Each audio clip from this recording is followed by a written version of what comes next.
Hey YouTube, what's up? It's Alex from TeamRapidKarma here, coming at you with something different. It's my Spellbook Shaddoll deck profile. I'm kind of burnt out on Dragonities. I've been messing around with the deck, and I wanted to play something a little bit more competitive right now, and so I tried out this deck instead. Yeah, anyway, let's get right into it. Okay. For the monster lineup, we play the Double Math. It's a staple. It's never bad to draw, but you don't want to be opening too many of them because you have the 3 blue boy too that you have to balance out, and yeah. And then we got the Double Effect Failure. It's the best effect negation in the deck, or that you can play in Shaddolls, because it's freaking construct fodder and it's too broken. And then for the Spellbook monster lineup, we got triple blue boy, staple. If you're not playing 3 blue boy, you're not playing Spellbooks right. Then we got double priestess. She's construct fodder, and usually just Spellbook of Life her back, because I don't play the justice, obviously, because justice is earth, and you don't want too many Chicky Naga targets, because you only play the 1 because of extra deck space. And yeah. Then for the Shaddoll monster lineup, we play double beast, it's a staple, double falco, double Squamata, 1 dragon, and 1 hedgehog. I only play 8 Shaddoll monsters because, once again, space concerns, because I like to keep the deck at 40, and yeah. And then, for the last engine, we play 1 damage juggler, 1 trick clown, and 1 hat tricker. Just 1 of each. Shout out goes to the 2 guys who had literally the same Necros clown deck at the regionals, wherever it was, and they were only running 1 of each clown, and I liked that, and so I decided to throw that into the deck too, instead of running like 3-2-1 or 2-2-2 or whatever, and it worked out quite well. Pretty solid monster lineup. It's 20. And for these spells, we play triple secrets. It's a staple. If you're not playing secrets, you're not playing Spellbooks right. Anyway, it literally searches out your Anoyatelis targets, and that's just broken against Necros. Like, seriously, Necros have the hardest time with this deck. And yeah, then Double Master. The reason why this deck is so broken is because of the double tower. Drawing 2 every turn and having recyclable resources is just the nuts, and sometimes being able to special summon like a mathematician off of Tower's effect, or a clown, that's just broken. And yeah, anyway, it does miss timing pretty easily though, and that's a big pain in the ass, but it's been that way since Spellbooks were released. And so you've 1 eternity, 1 life, or 1 wisdom, 1 life. See, about these 3, eternity, if I were to bump up any of the Spellbooks to more than 1, I'd bump up eternity to 2, just for that, because it helps out in the late game when you start to run out of resources. It's just really good. Wisdom, to be honest, is the one that I'd cut if I had to cut one, and life is just broken because you can freaking recycle, or you can summon Winda off of it and just win.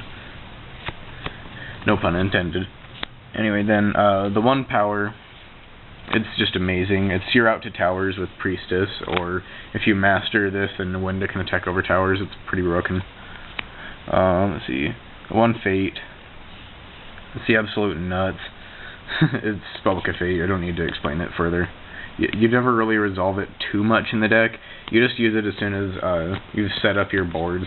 Like, if you have the option of going for either Fate or Tower, search Tower first in this deck, so that way you can get your pluses going, and then set up a Fate late game just to back up like an established board, and it's really broken. And that's it for the Spellbooks. And then we play triple El Shaddoll Fusion and double regular Shaddoll Fusion. It's all you really need. You don't need to play too many. El Shaddoll Fusion is obviously the best one, and regular Shaddoll Fusion is good against like BA and Tellers, because they can't do anything without their extra deck. And yeah, I used to side the 3rd, but I didn't really need it. I cut it for something else, and I'll show you guys in a minute. And then double instant fusion summons Winda, which is kind of nice because they don't play too many Shaddoll monsters. And the Nodin engine in the deck is just fucking amazing. And And yeah, then to round it off to 40, we just got the 1 shell core. 19 spells, 1 trap. Yeah, alright, then for the extra deck, we got you double Norden. Norden's broken, you gotta play 2. And for the Shaddoll fusions, we've got triple Construct. Construct is just an absolute beast. If it gets hit to 1 or 2, that's no problem. All that does is free up extra deck space. And because you don't make it too much, but it is one of the main ones that you make. Then the one that you do make all the time, no matter what, is freaking Wenda, because it's a spellcaster. It's broken. Just being able to Spellbook a life it back is just the absolute nuts as well. And yeah. Oh, and which reminds me, this deck has a really janky out to towers with with Priestess and Spellbook of Life, because it increases their levels. You can use that to just pop towers with Priestess by banishing like a Wind or something and making Priestess more than a level 10. So that way towers is affected by Priestess. It's pretty funny. And then we played double Anoyatelis. Once again, this literally just puts it in every Necros player's ass. You'd search, or the targets for it are searchable, except for core, technically. Anyway, yeah, and if you really, really need to, you can cut the second one for like a Trishula or something, but I found myself not really making Trish too much, so I just cut that altogether. In fact, I don't even play any Synchros. Anyway, and then the one check.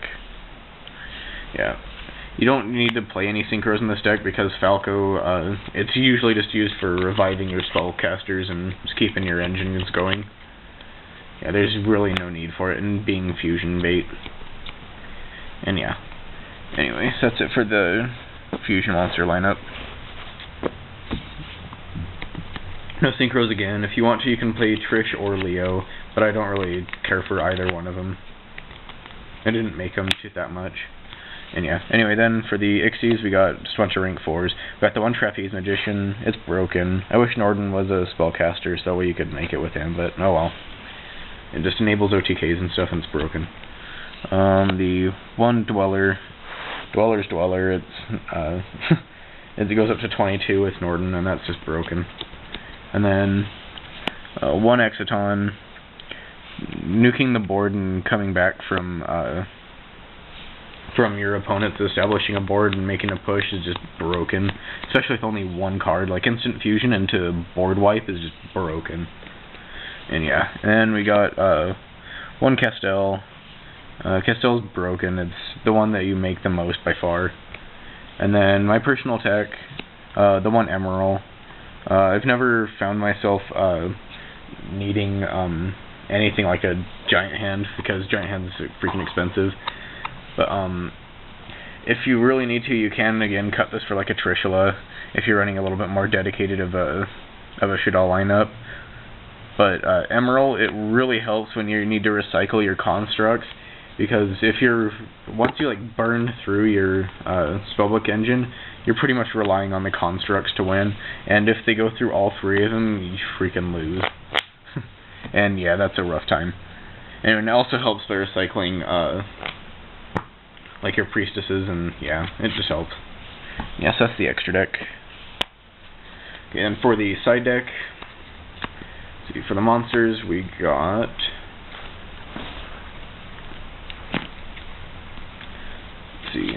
first off, we got the double Retaliating Sea. It's good against Infernoids, but I never sided against them, because that's just fucking garbage. You don't want to side this in against Infernoids. It only has 4 to 5 targets if they're playing 1-for-1, and that's not good enough. It's only good against Necros and the Mirror Match, which is just amazing. If you have this against the Mirror Match, you're going to win, like guaranteed, especially with it being a level 4. That's just broken. And yeah, and then for the other monsters, we play just the double Denko. I do play quite a bit of back row hate with this side deck, just because you don't want to lose to Floodgates like Mistake and things, because Mistake actually can hurt you, and yeah.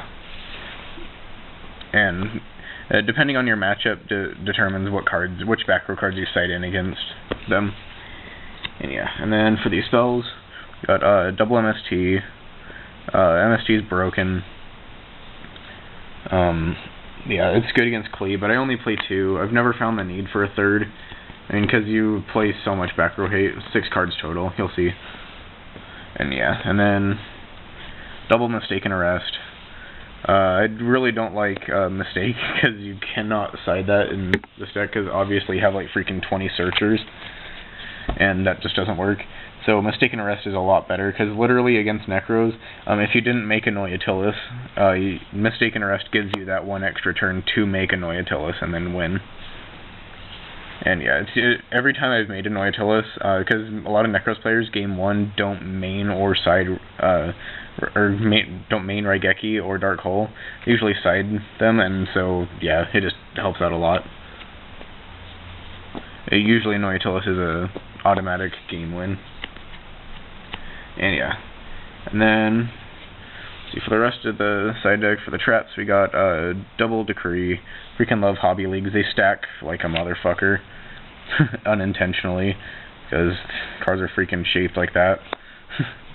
I love them. Anyway, the Decrees, they're just good against, mainly against Teller Knights. You don't really want to side into MSTs. You usually just want to side in the 2 Denkos and the 2 Decrees, just because MST doesn't do enough against them. You want to completely shut out their back row, not just kill one of them. Even if it's just straight up answering a Floodgate, that's kind of nice, but it comes up. It just depends on what you see in their side deck. And yeah, and then for the rest of the side, we got double Storming Mirror Force. This card is the absolute tits against Cosmos, especially with their with Dark Destroyer and all that bullshit coming out. You desperately need this in your side against Cosmos. Because Mirror Force, regular Mirror Force or Dark Hole or anything, they just special summon more of themselves, and the big ships do, and yeah, so you want to just bounce them instead, and then that literally just opens up their board, and then they're just sitting on back row, and that's not very good, because you can easily just blow through their back row real quick, and then completely shut them out and win. It's just broken. And yeah, so you gotta play the 2 Storming. And for the rest of the side deck, my personal favorite card, the triple Iron Wall. It just auto wins the Infernoid matchup, the Ritual Beast matchup, and extremely hurts the Cosmo matchup. Like, Cosmos have the most difficult time playing under Iron Wall because they can't banish anything. Oh, by the way, don't side this in against Necros. It's not that good. Sure, them not being able to Trish you is okay, but against them, usually you just want to side in these 6. Just the double Retaliating, the double MST, and the double Mistaken Arrest. You don't want to overside against them, because if you take out too many cards from your engines, it really, really hurts you. And yeah. So anyway, if you really find yourself needing it, you can take out one of the Iron Walls for Shaddoll Fusion, the 3rd one, because it's amazing against Tellers and BA, but those are already your 2 best matchups by far, and so you don't need to side against them too much. Just side in back row hate and you're golden. And yeah, anyway, playing 3 also helps you draw into it a lot, especially if you're playing Ultras. They stack pretty well too, because they're thicker than the commons and stuff. And yeah, so that's the deck profile, guys. Like, comment, subscribe, and bow down to your new overlord coming in January or February. Hail Infinity, and as always, thanks for watching. TeamRapidKarma out.